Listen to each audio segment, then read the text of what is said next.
Here. Clay, Present. Grimm, Here. Joyce, Present. Lakakis, Right here. Mayo. I see he's here. He's just on mute. And O'Brien. 8 present, Madam Chairwoman. Very good. Thank you very much. All right, so let us begin. Item 1 is authorizing a project labor agreement for the Albany County Emergency 911 Communications Center project. All right. Sheriff Apple? Good evening, everyone. I hope everybody is well and not driving and talking on the phone. This is to accept our project labor agreement. So listen, initially we had some missteps where we were not sure exactly what the percentage Hello? should be. Yes? Can everyone hear me? Yes. Okay. Yes, I can hear you. So we have reached out to an individual.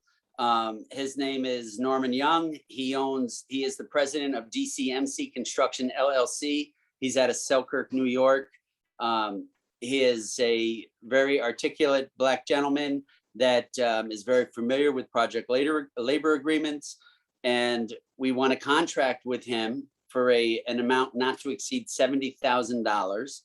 And what he has guaranteed us by doing that is that he will reach a goal of a minimum of 15% of minority business-owned enterprises. And when we cannot, he's also going to work with all of our contractors. And if somebody cannot reach that percentage, he will augment that percentage and supplement with it. He's done construction projects all over the state, very large. This is probably a very small project for him. So we're very confident in his abilities to reach that goal. And we're very confident in his abilities overall. We're looking at upping it from 12% to 15%, which I think is a very attainable goal. And I think that we could set a benchmark for the county.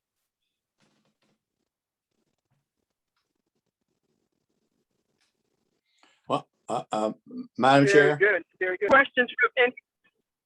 I have a question. I have questions. Okay, for some reason or other, I can't see the hands up. Can somebody, is that you, Mr. Grimm? Yes, this is legislator. Thank you, Madam Chair. Sheriff, why wasn't the PLA originally part of this agreement? Well, the Just because PLA. you were approached by someone that No, honestly, the PLA was signed off on early on, and it was a transfer from the nursing home out to Clarksville.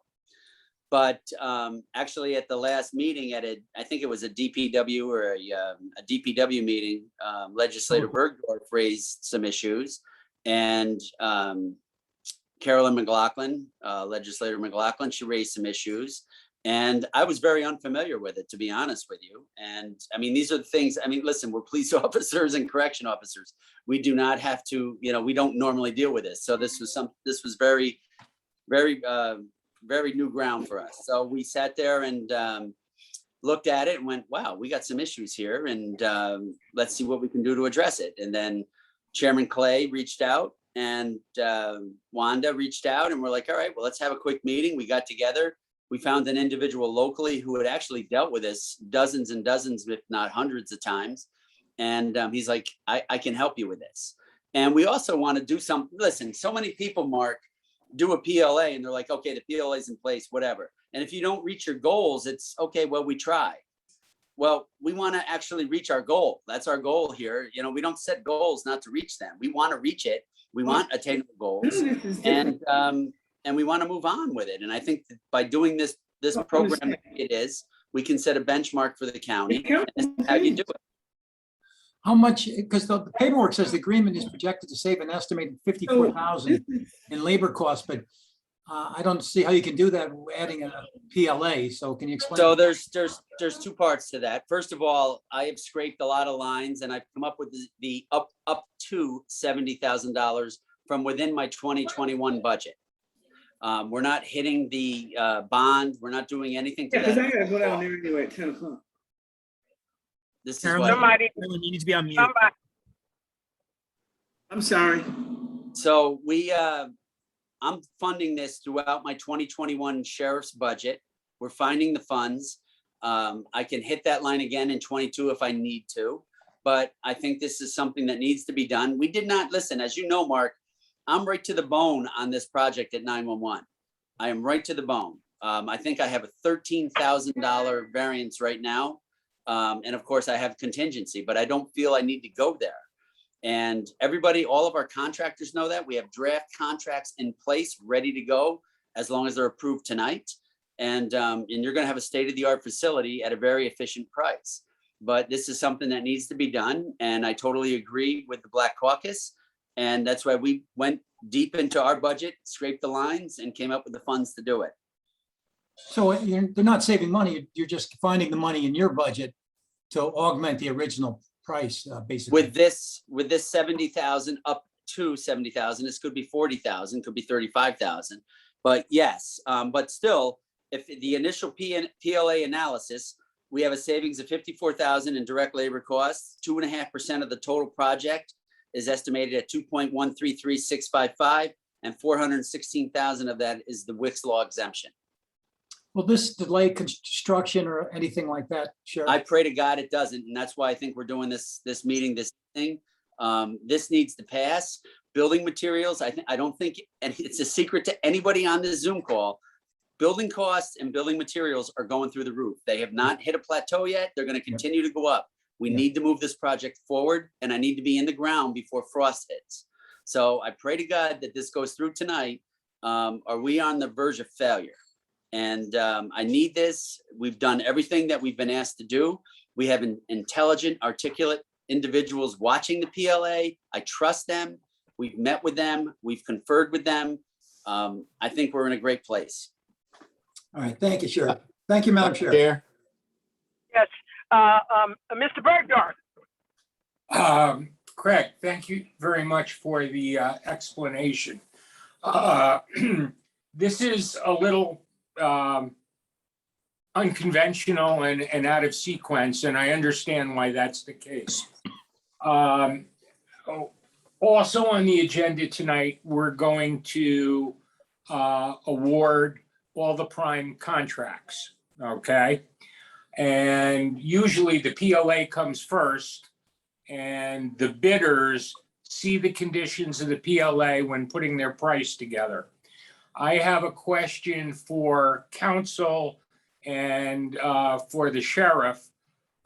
Do we know for a fact, or do we have any documentation that the bids that you received, those contractors will honor the terms of the PLA at the price that they bid several months ago when this PLA did not was not a publicly viewable document? Well, the PLA was technically in place at that point, and they are all aware of it. They are all aware with the currently all aware as well of the agreements in place, where they need to be. We've scheduled a meeting preemptively, assuming that everything goes through tonight, and we're in good shape, and everybody else is as well. Everybody understands where we got to be. They understand it as well, and we have Norman Young, who is going to make sure we've got to be where we're going to be, if not exceed that. I'd love to exceed that. I think that's really the benchmark, right? The heck with just hitting our goal. I want to go well above it. Well, there's more to a PLA than just the goal. It's work conditions. It's how many people you have to hire out of the hall. It's foreman. Mm-hmm. There are other economic pieces of the PLA, and I support the MWBE goals. But I would just like to emphasize that I would like majority council, minority council, and the chair's council to make sure and I'm going to support this tonight, and I'm going to support all the bids tonight. But I'd like to make sure that before the contracts are signed with the vendors, there is some language where the vendors say, yes, we have seen the PLA that guides this project, and yes, we will hold our bids so that because that would be the normal sequence. But Yes. wouldn't it be a matter of them signing the contract? Once they sign the contract, they have to understand they've all been notified and made aware of where we're at. Well, So yeah, if but they the point, today, they know. Craig, I'm saying when this job was bid was months ago. And the Right? PLA was attached to the RFP, Paul. I think that's what you're getting at. We confirmed that the PLA was attached. You confirmed that the PLA was a rider to the actual bids to the 4 primes? The PLA was attached to the RFP that was sent out, so they Yeah. are all Okay. aware of it. Well, Yeah. that's what I'm, that's my only issue in terms of process. Is I don't want someone coming back and saying, whoa, when I put my numbers together, I had no idea that these circumstances existed. So if you're telling me that every bidder understood that this was the ground rules, well, then that's fair. And I can and will support that. Because otherwise, it's just a very different way to go about administrative projects. If you look, that's amendment number 2. Hello? Okay, I didn't Yeah. go through the entire 52 pages line by line, but I did stop on page 26 where it says the prime contractor. And so I realized that was lifted from the Jerson contract because the Jerson contract, he was the prime contractor. I do, when you bid to 4 primes, will they all say the prime contractor, or one say for the electrical contractor, one will say for the mechanical contractor, and one will say for the HVAC contractor? Or are they all primes because we bid them that way? I thought they were primes, but I would have to double check on that. But I was pretty confident that they were all primes. Okay, well, I know it was set up as prime, but usually when you do a PLA, you don't bid according to WICS. That's one of the reliefs that you get from a PLA, is that you can do a single prime contract. So this is sort of a hybrid, both in terms of structure and in terms of the way it's implemented. But if you're telling me that there was due disclosure and everybody's going to stick to the numbers, you have 100% support. Thank you. Okay. Okay, thank you. Now I'd like, Mr. Clay? Madam Chair, what I'd like to congratulate the chair. Never before in my tenure with the county have any department in the county went as far as the sheriff is going. He's taken the extra step to make sure that there's MWBE participation. And Sheriff, I want you to know that the Legislative Black Caucus appreciate what you're doing, and we thank you. And we hope that this will be an example for other departments in the county as they venture forward and trying to make sure that the MWBE goals are in fact met. So again, we thank you, and we thank you for meeting with us and going over all of this. With that, I see Matt has his hand raised. If not, I'd like to move forward with this. I'd like to second Mr. Clay's motion.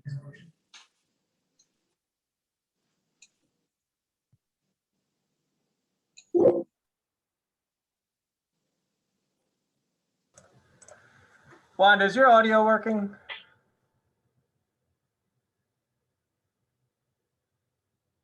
She seems to have an audio issue.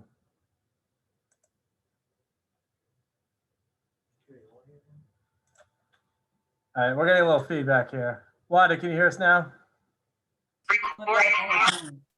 Okay, I'm sorry.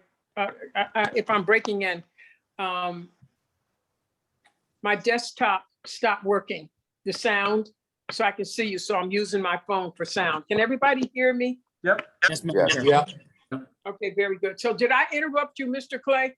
No, you had, no, I had a motion. I had made a motion and Mr. Peters seconded the motion. Okay, so the comments are complete. Mr. Clay made a motion and Mr. Peter made a second. Are there any other comments before? Because I see a lot of people on the call. Okay, all right then. So I have a motion, I have a second. All those in favor? aye. Aye. Opposed? Unanimous. Thank you very much. Ms. Kennedy, can we move on with the next one? Sure, Madam Chairwoman. Item 2 is authorizing and directing the Board of Elections to certify its expenses regarding the 2020 election cycle. And our speaker. Hello, Hi. Mr. Slats. How are you? Yeah, that's not mine, though. No, I, though. Madam Chair, it's Rachel Bloody from the Board of Oh, I'm Elections. sorry, Rachel. That's you all have to- good. I'm looking at it. You're trying to navigate two different things. I get it.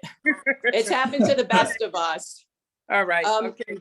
The Board of Elections is seeking approval to move forward with the certification of chargebacks to municipalities for the costs associated with the 2020 election cycle. We did a pretty good job in 2020 of obtaining as much grant money as we could to help offset some of those costs. So that was a slight saving to municipalities for those costs that we were able to write off through grant funds. And the rest of the grant funds that we did obtain went towards the county, who were the beneficiaries of that, to help offset any of the costs that were incurred with some of the governor's mandates regarding COVID and dealing with COVID. And that's pretty much it, straightforward. Okay, thank you. Mr. Peter, I'm asking for comments and questions now. Do you have a question? No, Madam Chair. Okay, I do. So can I ask you this? I understand that each municipality is charged basically for their local elections. So I guess my question is this. So let's say this year, there is a, I'll just use the city of Albany. So they have their city elections, okay? Yes. And so what happens if there's like a city court, election, as let's say it will be this year? Well, that's just added to the ballot. So it's not an additional cost. The cost is essentially based on the cost of inspectors and polling places. So if it was a special election, in that scenario, you would see an additional cost.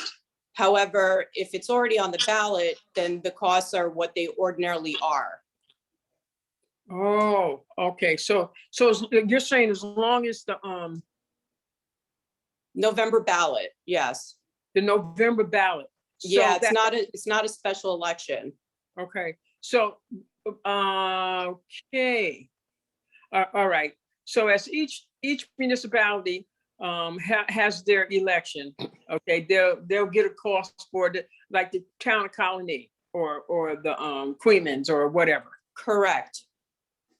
Okay, okay. So whatever shows on the board, and it doesn't matter because they're already open. Correct. That was for 2020.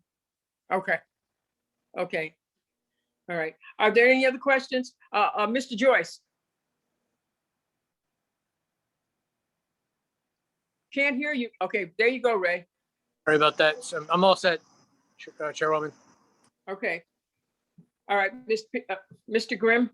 Thank you, Madam Chair. The cost, just to be clear, the costs are based on what actually it costs to put the election on in each municipality. That's correct, Rachel? Correct. Because there used to be a time when you were charged based on, I think it was population or something. But I just want to make clear that the actual charges are what the cost. that Right. incurred. Is there a Correct. So you're deadline? paying to reimburse for your inspectors for your particular municipality. Okay. Is there a deadline for payment? That's between the county exec's office, I assume, or the legislative body and the municipalities. There have been instances where a municipality was late in payment, but the actual payment is negotiated probably between the budget office. And it's because it does not come back to our coffers, it comes back to the general fund. All right, so so you wouldn't know when the money comes back, but yeah, we've had Correct. instances where there was a delay from municipalities. I Right. just want to make sure every municipality is treated the same way in terms of the chargebacks. It's But my that's up to the understanding the county. last time I asked that everyone was pretty much up to date until now. Okay, thank you, Madam All right. Chair.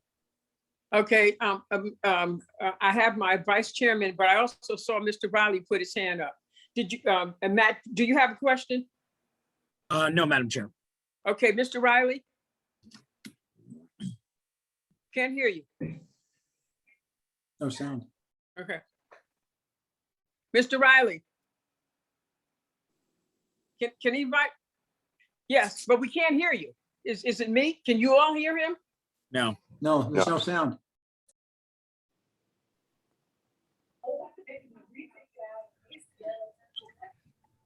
No. Type in the chat.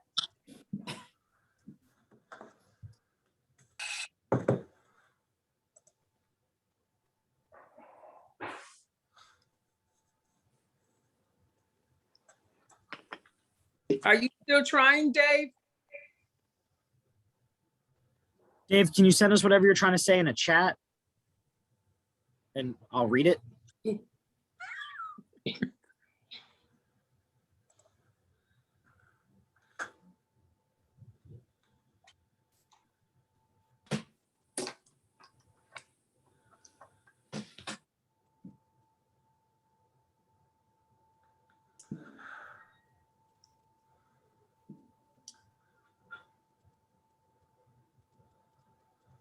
All right. It looks like we can't hear you. You still got your, okay. Madam Chair. Hold on a second, Wanda, I got this. Yeah, Mr. Riley just messaged us saying he was just going to offer some clarity on the changes, but not to worry about it. It's just a brief On the description charges, about how on the the changes are a charges. little bit different than normal.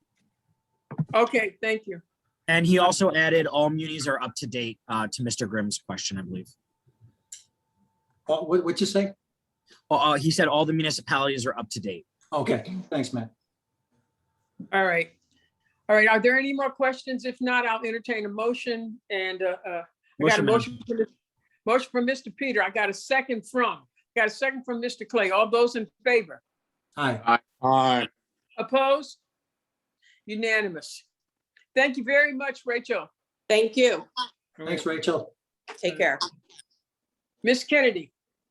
Item 3 is amending resolution number 262 for 2021 regarding security guard positions for the 2021 Department of Residential Healthcare Facilities budget.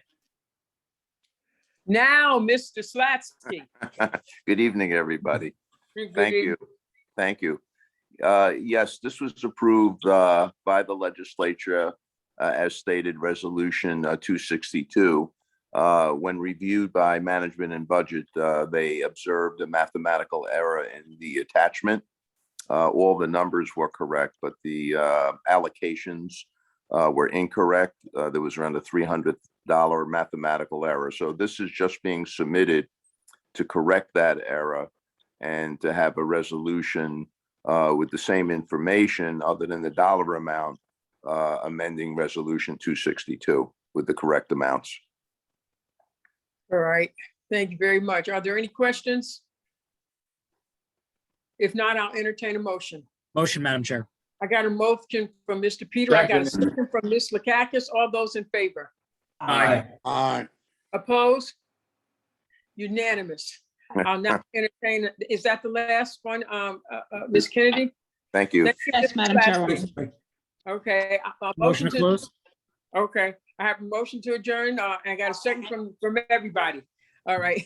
Thank you very much. And I'll see you at the Thank public. you. See you in a minute.